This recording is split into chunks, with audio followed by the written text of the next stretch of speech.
नमस्कार साथियों, मेरा नाम है आर के सिंह। संस्कृति आईएएस यूट्यूब चैनल पे आप सभी का स्वागत है।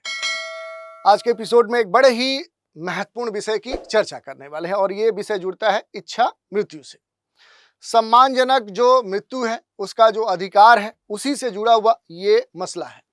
सुप्रीम कोर्ट ने वानस्पतिक जो अवस्था, जो वेजिटेशन स्टेज है, उस स्टेज वाले युवक की याचिका पर एक बड़ा दिशा निर्देश दिया, एक बड़ा फैसला दिया है। और इसी कारण से देखें तो ये जो मसला है एक बार फिर से इच्छा मृत्यु वाला जो मैटर है वो चर्चा में है। पहले से भी देखें तो ये मैटर हमेशा चर्चे में रहा है और एक बार फिर से चर्चा में है। तो आज इसी पर हम बात करने वाले हैं। इससे जुड़े हुए जितने भी अहम पहलू हैं उन पर हम डिटेल से बात करेंगे। चलिए स्टार्ट करते हैं।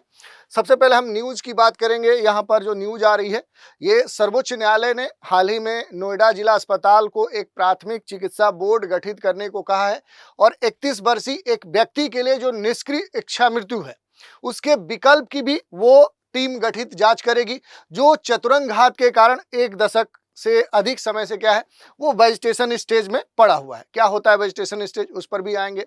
तो कोर्ट ने सुप्रीम कोर्ट ने ये कहा है कि जो वेजिटेशन स्टेट है उसमें पड़े व्यक्ति की जो इच्छा मृत्यु याचिका है उस पर बाकायदा मेडिकल जो रिपोर्ट हो सकती है वो सुप्रीम कोर्ट के द्वारा मांगी गई है। और इसी कारण से देखेंगे तो ये जो मसला है इस समय खास तौर पे क्या है, ये सुर्खियों में बना हुआ है। दूसरी बात करें तो सुप्रीम कोर्ट ने नोएडा जिला अस्पताल को इस पूरे मसले के संदर्भ में एक प्राथमिक चिकित्सा बोर्ड गठित करने का आदेश दे दिया है और ये कहा गया कि जो क्वाड्रिप्लेजिया है, जिसे चतुरंगघात कहते हैं, उससे ग्रसित जो व्यक्ति है उसे पैसिव यूथनेशिया की जो उसकी याचिका है उस पर वो पूरी टीम एक रिपोर्ट तैयार करे। और चूंकि ये जो व्यक्ति है पूरी तरह से क्या है कि वेजिटेशन स्टेज में पड़ा हुआ है और परिवार के द्वारा ये याचिका दायर की गई है कि इसकी जो पीड़ा है उस पीड़ा को समाप्त करने हेतु जो निष्क्रिय इच्छा मृत्यु है वो इसे प्रदान की जाए। और इसी कारण से देखें तो जो इच्छा मृत्यु है, ये जो मसला है एक बार फिर से गरमाया हुआ है। सर्वोच्च न्यायालय ने देखेंगे इस पूरे मसले के संदर्भ में कि यहाँ पर जो हरीश राणा है, हरीश राणा जो व्यक्ति 31 वर्षीय, उसके पिता अशोक राणा की याचिका पर सुप्रीम कोर्ट में वहाँ पर सुनवाई हो रही थी और उसी के संदर्भ में ये जो पूरा मसला है ये चर्चा में आया, जिसमें खास तौर पे दलील ये थी कि उनके जो बेटा हैं, यानी कि पिता जो अशोक राणा है और उनके जो बेटा हरीश राणा है, उनकी जो स्थिति है वो बद से बदतर हो गई है और उनकी जो पीड़ा है वो असहनीय हो चुकी है और इसी कारण से उन्हें निष्क्रिय जो इच्छा मृत्यु है वो आवश्यक हो गई। और इसी कारण से देखें तो ये जो मसला है ये चर्चा में है। अब यहाँ पर जो निष्क्रिय इच्छा मृत्यु की बात कही जा रही है, पैसिव जो यूथनेशिया की बात कही जा रही है, ये महत्वपूर्ण हो जा रहा है। तो इस पर हम थोड़ा सा बात करेंगे कि आखिर ये इच्छा मृत्यु होती क्या है। तो देखिए, किसी भी गंभीर और लाइलाज अगर बीमारी है और उस बीमारी से पीड़ित कोई व्यक्ति है तो उस व्यक्ति को दर्द से जो मुक्ति है, दर्द से जो छूट है, वो दिलाने के लिए जो डॉक्टर्स हैं, जो चिकित्सक हैं, उनकी सहायता से उस व्यक्ति का जो जीवन होता है, जो लाइफ होता है, उसका जो अंत है, एंड है, वही क्या कहलाता है, वही इच्छा मृत्यु कहलाता है। यहाँ पर देखेंगे तो 2 वर्ड्स का इस्तेमाल इसमें देखने को मिलता है। जैसे जो यूथनेशिया है इसमें ईयू यानी यू का मतलब क्या है, गुड, और यहाँ पर जो थानेटोस है इसका जो मीनिंग होता है, एक तरह से आप देखेंगे कि जो मृत्यु है, सम्मानजनक जो मृत्यु है या अच्छी जो मृत्यु है, उस रूप में लिया जाता है। तो इच्छा मृत्यु ये मूल रूप से देखेंगे तो ये जो वर्ड आ रहा है ये यहाँ का नहीं है, भारतीय नहीं है, बल्कि ग्रीक वर्ड से जुड़ा हुआ है और इसमें 2 वर्ड्स आपको देखने को मिलेंगे। एक तो यू आपको देखने को मिल रहा है जिसका मीनिंग क्या है कि यहाँ पर एक तरह से खास तौर पर देखेंगे अच्छा बात कहा जाता है, सम्मानजनक बात कही जाती है, और दूसरा जो थानाटोस है उसका मतलब होता है डेथ यानी मृत्यु। और दोनों को मिलाकर एक अच्छी और सम्मानजनक जो मृत्यु होती है उसी को दर्शाया जाता है यहाँ पर इच्छा मृत्यु के तहत। तो इच्छा मृत्यु किसी भी रोगी के संदर्भ में उसकी जो मृत्यु है उसे शीघ्रता से रोककर उसे और अधिक कष्ट से बचाने के रूप में ये डिफाइन किया गया। और इसका मोटो जो उद्देश्य है, किसी भी रोगी को जो उस व्यक्ति की जो असहनीय पीड़ा है, जो असाध्य पीड़ा है, उससे क्या करना होता है, उससे छुटकारा उसे प्रदान करना होता है, उससे उसे मुक्त करना होता है। और खास तौर पे देखेंगे कि जो इच्छा मृत्यु है इसके अगर वर्गीकरण की बात करें कि कितने प्रकार की होती है, तो मूल रूप से देखेंगे तो जो इच्छा मृत्यु है ये 2 तरह की होती है। पहली होती है एक्टिव यानी कि सक्रिय इच्छा मृत्यु, एक्टिव यूथनेशिया, और दूसरी होती है निष्क्रिय पैसिव यूथनेशिया। कि जो मामला है वो दूसरे से जुड़ा हुआ है, जिसमें कहा गया है कि पैसिव जो एथुनेशिया है वो प्रदान किया जाए यहाँ पर जो हरीश राणा है उनके संदर्भ में। तो इसमें अगर हम बात करें कि ये होते क्या हैं इच्छा मृत्यु के जो अलग अलग प्रकार हैं, तो सक्रिय जो इच्छा मृत्यु है इसमें लाइलाज बीमारी से जो भी व्यक्ति गंभीर रूप से पीड़ित होता है, उसके जीवन का जो अंत है वो डॉक्टर की सहायता से उसे जहर देकर, इंजेक्शन देकर या इस तरह के किसी भी तरीके से क्या किया जाता है कि इस तरह का कदम उठाया जा सकता है। जबकि जो पैसिव एथुनेशिया है इसकी बात करें, जो निष्क्रिय इच्छा मृत्यु है, यानी कि वो मामले जहां पर लाइलाज बीमारी से पीड़ित व्यक्ति लंबे समय से क्या है, एक तरह से देखेंगे तो वो क्या है, वो कोमा में है, यानी कि उसे कुछ पता नहीं चल रहा है कि क्या हो रहा है क्या नहीं हो रहा है, उसका शरीर सही तरीके से अब मूव भी नहीं कर पा रहा है, दिमाग एक तरह से डेड की स्थिति है। और इस स्थिति में क्या होता है कि जो भी रिश्तेदार होते हैं, जो परिवार के लोग होते हैं, उसके अपने जो होते हैं, वो उनकी सहमति से डॉक्टर उसे क्या करता है कि जीवन रक्षक जो उपकरण है वो उससे हटा लेता है। जैसे कह सकते हैं कि बहुत सारे लोग होते हैं आईसीयू में होते हैं, तो वहां से क्या किया जाता है कि उनको ये सुविधा हटा ली जाती है और उससे उस व्यक्ति का जीवन जो होता है वो समाप्त हो जाता है।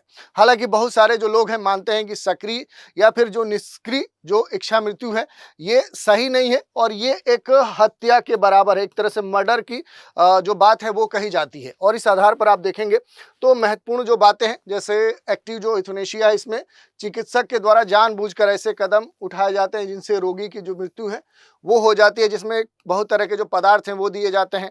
जैसे स्वैच्छिक स्तर पर देखेंगे तो रोगी खुद अनुरोध कर सकता है, गैर स्वैच्छिक स्थिति में देखेंगे तो रोगी सहमति देने की स्थिति में अगर न हो, अनैच्छिक स्थिति में देखेंगे तो रोगी की जो इच्छा है उसके विपरीत लगभग सभी देशों में देखेंगे तो इसे अपराध की श्रेणी में माना गया है। और दूसरी जो निष्क्रिय इच्छा मृत्यु है जिसमें जीवन रक्षक जो उपचार है वो हटा लिया जाता है, जैसे वेंटिलेटर है, वो अगर कोई व्यक्ति आईसीयू में है और वो पूरी तरह से वेंटिलेटर पे है तो उसमें क्या किया जाता है कि जीवन रक्षक जो भी उपचार उसे मेडिकल प्रोवाइड किया जाता है उसे हटा लिया जाता है, फीडिंग ट्यूब हटा लिया जाता है, दवाएं देना बंद कर दिया जाता है, सपोर्टिव जो भी ट्रीटमेंट है वो हटा लिए जाते हैं। और कई देशों में देखेंगे तो जो पैसिव एथुनेशिया है, जो निष्क्रिय इच्छा मृत्यु है, उसको स्वीकार वर्तमान में किया जाता है। और उसी आधार पर देखेंगे तो अभी क्या है कि ये जो मसला है ये देखने को मिला है।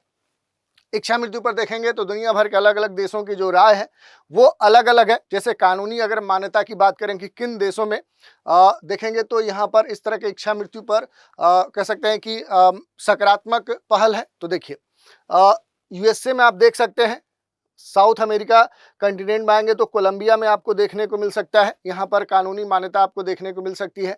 नीदरलैंड, जर्मनी, बेल्जियम, लग्जमबर्ग में क्या है कि स्थिति पॉजिटिव है। इधर भारत में भी अपेक्षाकृत देखेंगे तो इसे एक तरह से सहमति मिलती हुई दिख रही है। इधर आप देखेंगे जापान वाले क्षेत्र में भी आपको ये स्थिति देखने को मिलेगी। लेकिन वैसे देश जहां पर अभी भी यूथनेशिया को कहीं से भी समर्थन नहीं मिल रहा है उसमें आप देखेंगे तो कनाडा के अलावा यहाँ पर देखिए यूएसए में ये पूरी तरह से एक तरह से वैध नहीं है। और इसके अलावा अगर आप देखेंगे तो इधर बहुत सारे देश हैं जहां पर स्थिति ठीक ऐसी, जैसे फ्रांस, स्पेन, डेनमार्क, स्विट्जरलैंड है, इटली है, ऑस्ट्रेलिया में देखेंगे, इधर आप देखेंगे चीन में, न्यूजीलैंड में। तो यहाँ पर क्या है कि जो स्थिति है वो पूरी तरह से क्या है वो विपरीत है। तो शर्तों के साथ जो इच्छा मृत्यु है वो कुछ जगह वैध है, डॉक्टर की मदद से दोनों तरीके वैध हैं, और दोनों तरह से कुछ जगहों पर देखेंगे तो अवैध हैं, यानी गैर कानूनी है। तो जो ग्रीन कलर से यहाँ पर जितने भी देश दिखाए गए हैं वहाँ पर आप देखेंगे तो जो इच्छा मृत्यु है वो एक तरह से देख सकते हैं कि खासतौर पर जो निष्क्रिय इच्छा मृत्यु है वो डॉक्टरों की मदद से जो तरीके हैं उन्हें वैध माना गया है। और इसके स्तर पर आप देखेंगे तो लगभग बहुत सारे जो देश हैं वहां पर देखेंगे तो इसे एक आपराधिक कृत्य भी माना गया, यानी कि एक तरह से मर्डर के श्रेणी में भी रखा गया है। भारत में इस पूरे इच्छा मृत्यु के संदर्भ में देखेंगे जो कानूनी स्थिति क्या है, तो भारत में जो भी इच्छा मृत्यु है, दया मृत्यु है, ये दोनों ही अवैधानिक कृत्य माने गए हैं। ये भारतीय दंड संहिता आईपीसी की धारा 309 से जुड़ता है, एक तरह से अपराध के तहत माना जाता है। लेकिन अब सुप्रीम कोर्ट ने जो पैसिव एथुनेशिया है, जो निष्क्रिय इच्छा मृत्यु है, उसको अनुमति प्रदान कर दी है। और इसी कारण से देखें तो इंडिया में एक तरह से जो निष्क्रिय कह सकते इच्छा मृत्यु है उसे वैलिड माना गया है। तो ये बेसिक स्थिति है। कुछ केसेस हैं, जैसे निष्क्रिय इच्छा मृत्यु। अगर वैध की बात करें तो कॉमन केसेस वर्सेस जो यूनियन ऑफ इंडिया 2018 का मामला है, जिसमें सुप्रीम कोर्ट की 5 जजों की जो बेंच थी, उसने सम्मान पूर्वक मरने का जो अधिकार है, right to die with dignity, वो अनुच्छेद 21 के तहत उसका हिस्सा माना। और गंभीर रूप से अगर कोई व्यक्ति बीमार है तो उसे निष्क्रिय जो इच्छा मृत्यु है वो उसे चुन सकता है। लिविंग विल की बात करें तो वो मान्य की बात कही गई, व्यक्ति अपने अचेत होने पर चिकित्सा निर्णय पहले से लिखकर तय कर सकता है, तो लिविंग विल की भी बात कही गई है। सक्रिय इच्छा मृत्यु अभी भी अवैध है भारत में। भारत में जो भी सक्रिय इच्छा मृत्यु दंडनीय अपराध के तहत आती है, जो आईपीसी है, उसके तहत ये हत्या की श्रेणी में शामिल किया जाता है। तो इस तरह की जो स्थिति है वो भारत में हमें देखने को मिलती है। सरकार की बात करें तो सरकार ने सुप्रीम कोर्ट से कहा था कि वो निष्क्रिय इच्छा मृत्यु पर कानून बनाने की दिशा में काम कर रहा है, और केंद्र ने कोर्ट को बताया था कि मामले में गठित की गई जो कमेटी है उसने विशेष परिस्थितियों में जो पैसिव यूथनेसिया है, कोमा में पड़े हुए जो मरीज हैं, उनको लाइफ सपोर्ट सिस्टम हटाने को सही बताया। लेकिन लिविंग विल का जो मामला है अभी भी इस पर एक तरह से दिक्कत देखने को मिल रही है। इसके अलावा जो चर्चा हुई, जो क्वाड्रिप्लेजिया है यानी कि टेट्राजोप्लेजिया है, पक्षाघात है, उसकी एक स्थिति मानी जाती है, जिसमें देखेंगे तो गर्दन से लेकर नीचे तक का जो पूरा शरीर है वो व्यक्ति का क्या होता है, उसके सभी जो अंग होते हैं वो इसमें प्रभावित होते हैं। चतुरंघात में देखेंगे तो सबसे आम कारण गर्दन के स्तर पर रीढ़ की जो हड्डी है उस पर चोट माना जाता है, कि यहाँ पर जो नेक है वहाँ पर जो रीढ़ की हड्डी वहाँ तक गई है, उस पर अगर चोट लगा है तो फिर ये स्थिति देखने को मिलती है क्वाड्रिप्लेजिया की। और इसका कभी कभी जो उपचार है वो संभव हो जाता है, लेकिन अधिकांश मामलों में देखेंगे तो चोट के कारण अस्थायी जो पक्षाघात है वो स्थिति देखने को मिलती है। और क्वाड्रिप्लेजिया तब होता है जब व्यक्ति जानबूझकर अपनी मांसपेशियों को नियंत्रित या हिला नहीं सकता है, और ये गर्दन से लेकर उसके पूरे नीचे की जो बॉडी है उसको प्रभावित करती है। ये कैसे और क्यों होता है, तो इस पर निर्भर करता है अलग अलग स्थितियां। शरीर के अंगों को हिलाने की जो क्षमता है वो प्रभावित होती है, साथ ही शरीर की कुछ स्वचालित जो प्रक्रियाएं हैं वो भी इससे प्रभावित हो जाती है। तो एक तरह से व्यक्ति की जो स्थिति होती है बड़ी ही खराब होती है। जो एक और वर्ड हुआ था वेजिटेशन जो स्टेट है, वानस्पतिक जो अवस्था है, ये अवस्था क्या होती है, तो देखिए रोगी जागृत तो होता है, ठीक है, जगे स्थिति में होता है, सेंस उसको है, पर उसे चेतना नहीं होती है, यानी कि जिंदा तो है लेकिन उसे सेंस नहीं है, कॉन्शियसनेस नहीं है, और लंबे समय तक चलने पर इसे क्या होता है, परमानेंट जो वेजिटेटिव स्टेट है उस रूप में मान लिया जाता है। और इच्छा मृत्यु से जुड़े मामलों में अक्सर यही जो स्थिति है ये मूल आधार बनती है, और इस आधार पर जो पैसिव यूथनेसिया है उसकी मांग की जाती है।